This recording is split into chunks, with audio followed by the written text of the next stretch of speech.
I think it is important to understand that complexity.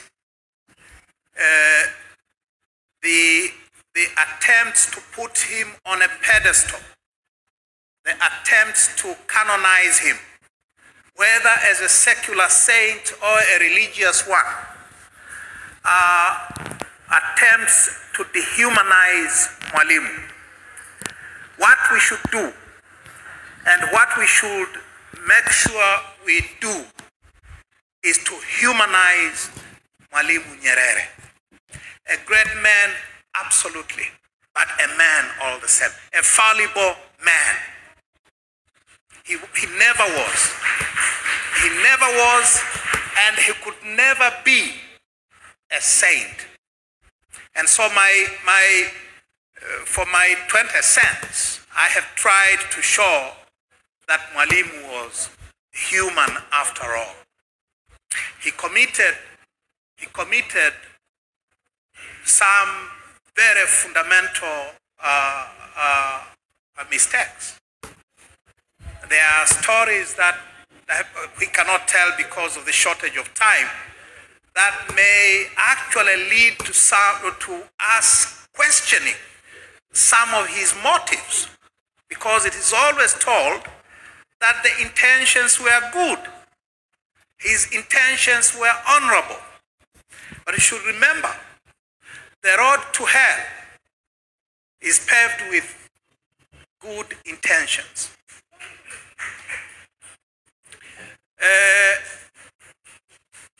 He was a man, and a very complex man. His legacy continues to torment us, and I underline that, torment.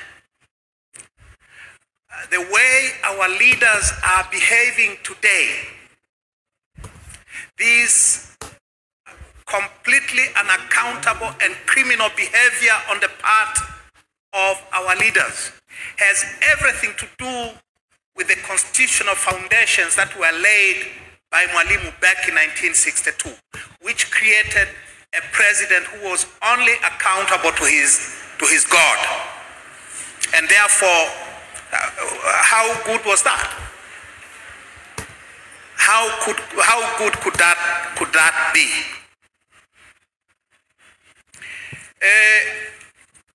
Mwalimu created a nation out of 120 tribes. I would say he created a very powerful state. Now, I'm not very sure whether a state is the same thing as a nation. We still have our 120 tribes. We still do. We were not fighting amongst ourselves in the 80 years that we were under colonialism. We have not fought amongst ourselves in the 64 years that we have been independent, that we have been the post-colonial. The post-colonial stability in Tanzania originates with the German colonialism.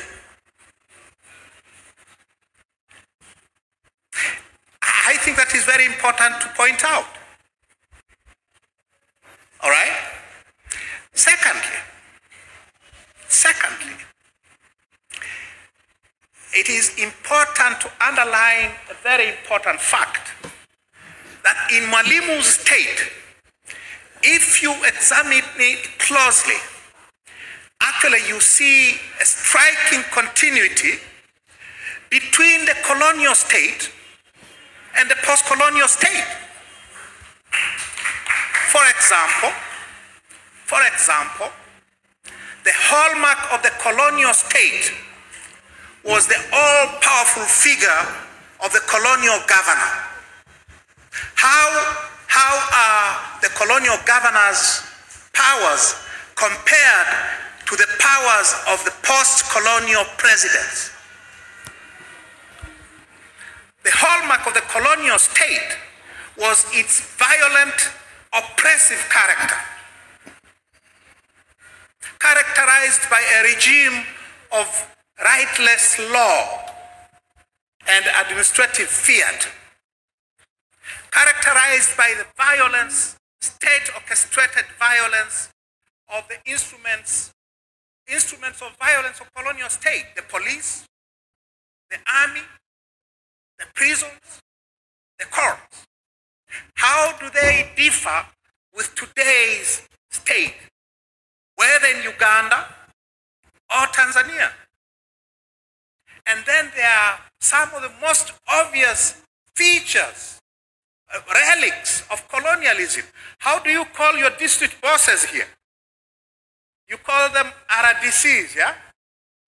Resident District Commissioners, AUSIO. How did the British colonial state call them prior to 1962?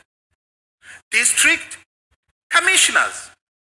Your RDCs have powers, police powers. They can arrest you. They can detain you, right?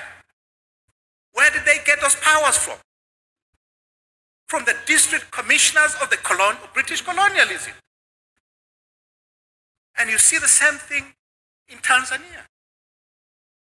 All right? So, that continuity between colonialism and post-colonialism, it must be emphasized. All right? And we often think that, the colonial state that we inherited at independence was unproblematic. It was deeply problematic because it was created for one purpose, to extract wealth from the colonized. It was not an instrument to protect you. It was an instrument to oppress you in order to exploit you for the benefit of where the colonialists had come from. How has it changed post-colonial, post-61 or 62? How has the nature of the Ugandan state different today from what it was prior to 1962?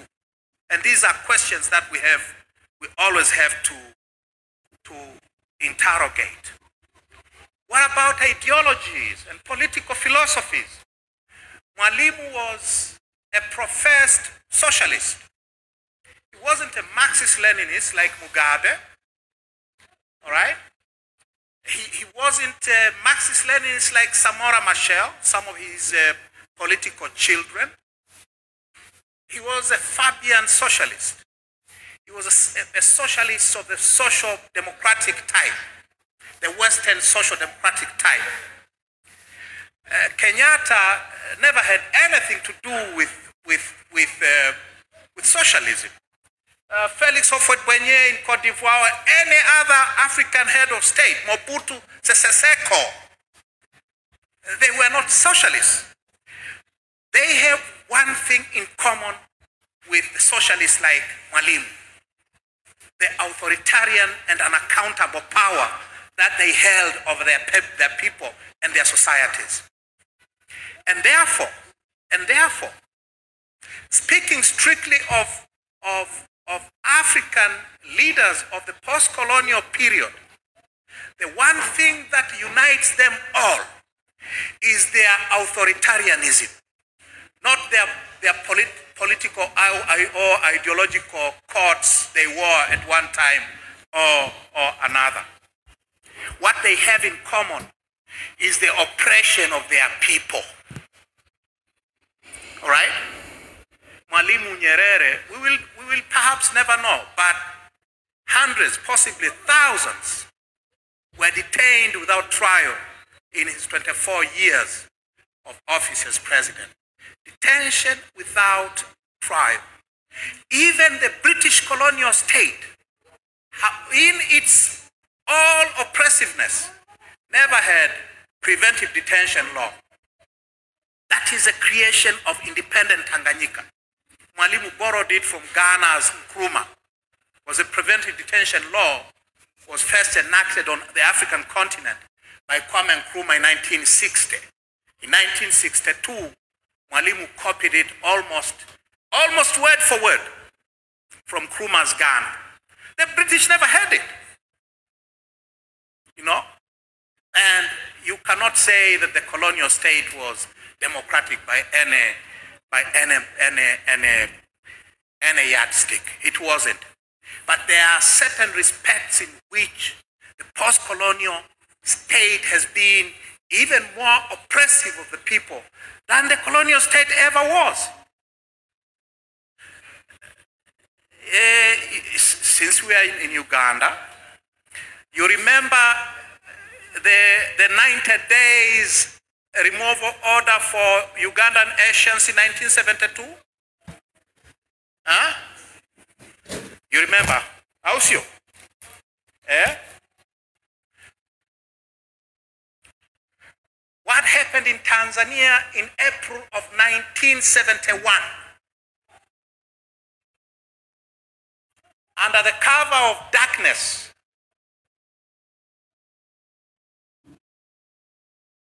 and when I say under the cover of darkness, I mean there was absolutely no debate. A law was rushed through Parliament, through the Parliament of Tanzania, under certificate of urgency. It was passed the same day, I think April 20th, 1971.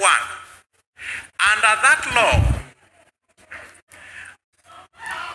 the government of Tanzania expropriated the real property, building